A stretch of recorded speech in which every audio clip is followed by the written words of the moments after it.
We all have two versions of ourselves. There is the person we want to be, the disciplined, focused, productive version that wakes up early, does the hard work, and achieves their goals. And then, there is the person we actually are on most days, the one who hits the snooze button, who chooses the comfort of the couch over the strain of the workout, who knows exactly what they should be doing, but just can't seem to do it. Why is this gap so massive? Why is the war against our own laziness so difficult to win? Our modern world promises us that the secret is motivation or passion. We watch motivational videos and wait for a lightning bolt of inspiration to strike us. But the Stoics knew this was a fool's errand. They knew that motivation is a fleeting emotion, not a strategy. They understood that discipline is not a personality trait you're born with. It is a skill. It is a muscle. It is a system to be built. In this guide, we are going to unpack the Stoic operating system for self-control. This isn't about feeling like it. This is a four-part framework for forging an unbreakable will and closing the gap between the person you are and the person you were meant to be. The first and most important rule of Stoic discipline is to have the right fuel source. Modern culture tells us to follow your passion. The Stoics would say this is terrible advice. Why? Because passion is an emotion. It's a fiery, wonderful feeling, but like all feelings, it is unreliable. It comes and goes. Some days you will wake up passionate about your work, and some days you won't. If you rely on passion to get things done, you will only work on the days you feel good. This is a recipe for mediocrity. The Stoic alternative is not passion but purpose, a sense of duty. This is a much more stable and powerful fuel source. Marcus Aurelius didn't wake up every morning in his cold tent on the German frontier feeling passionate about fighting barbarian tribes. He woke up because it was his duty as the emperor to protect Rome. He wrote to himself, "In the morning when you struggle to rise, let this thought be present. I am rising to the work of a human being." His motivation wasn't a feeling, it was a job description. He had a role to play. You also have roles. You are a parent, a sibling, a friend, an artist, a professional, a citizen. Each of these roles comes with a set of duties. The Stoic finds motivation not by asking, "What do I feel like doing today?" but by asking, "What does my duty require of me today?"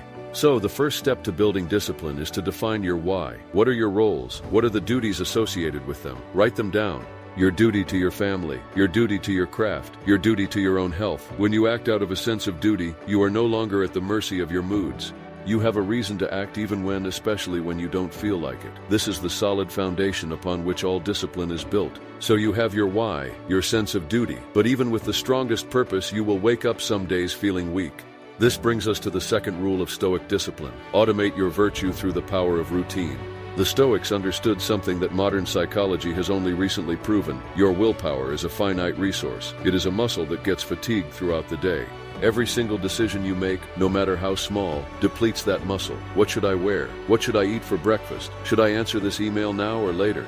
By the time a real challenge appears in the afternoon, your willpower muscle is already exhausted. Relying on willpower to be disciplined is a losing strategy. The Stoic solution is to build systems and routines that make virtue the default setting. A routine is, quite simply, a decision you make once, so you don't have to spend energy on it ever again.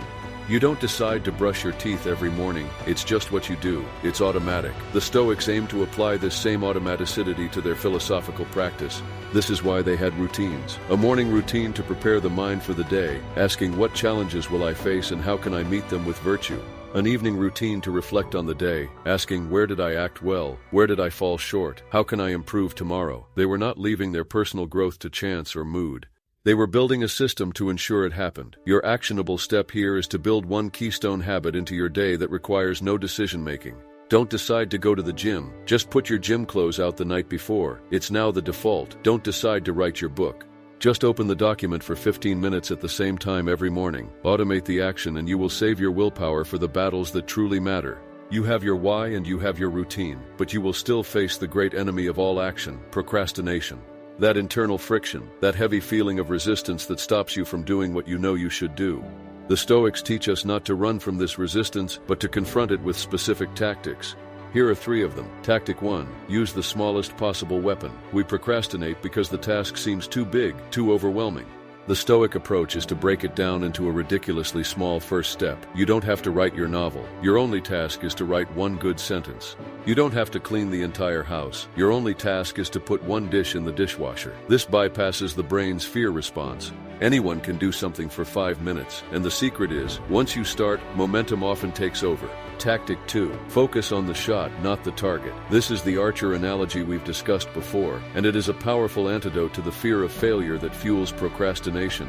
We put off tasks because we're afraid the outcome won't be perfect. The Stoic archer reminds us to detach from the outcome. Your job is not to get the promotion. Your job is to prepare and deliver the best possible presentation. Your success is measured by the quality of your effort, which you control, not by the final result, which you don't. By focusing on the process, you remove the fear and the resistance melts away. Tactic 3. Train in peacetime. Seneca said we should treat the body rigorously so that it may not be disobedient to the mind. The practice of voluntary discomfort, taking a cold shower, working out when you're tired, fasting for a day, is direct training for this battle. Every time you choose a small, controlled hardship, you are strengthening the mental muscle that says, I can do things I don't feel like doing. This strength then carries over to every other area of your life. You're not just training your body, you're training your will. This brings us to the final and most crucial rule. You can have the best system in the world, but if you're using the wrong fuel, you will eventually burn out. This is the rule of internal motivation. Our society runs almost exclusively on external fuel, praise from our boss, likes on social media, the number in our bank account, the approval of our peers. The problem with this fuel is that it is completely outside of our control. Your boss might be in a bad mood. The algorithm might change. The market might crash. If your motivation depends on these things, your discipline will be fragile and your emotional state will be a roller coaster. The Stoic sources their fuel from within. The reward is not external validation. The reward is internal satisfaction.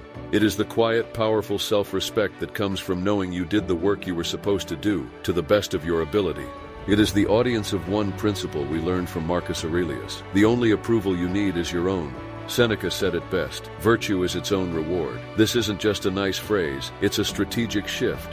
The reward for a hard workout is not how you look in the mirror later. The reward is the act of having completed the workout itself. The reward for writing a difficult chapter is not the potential future praise from a reader. The reward is the feeling of having wrestled with your ideas and expressed yourself with integrity. When you find satisfaction in the effort itself, you become unstoppable.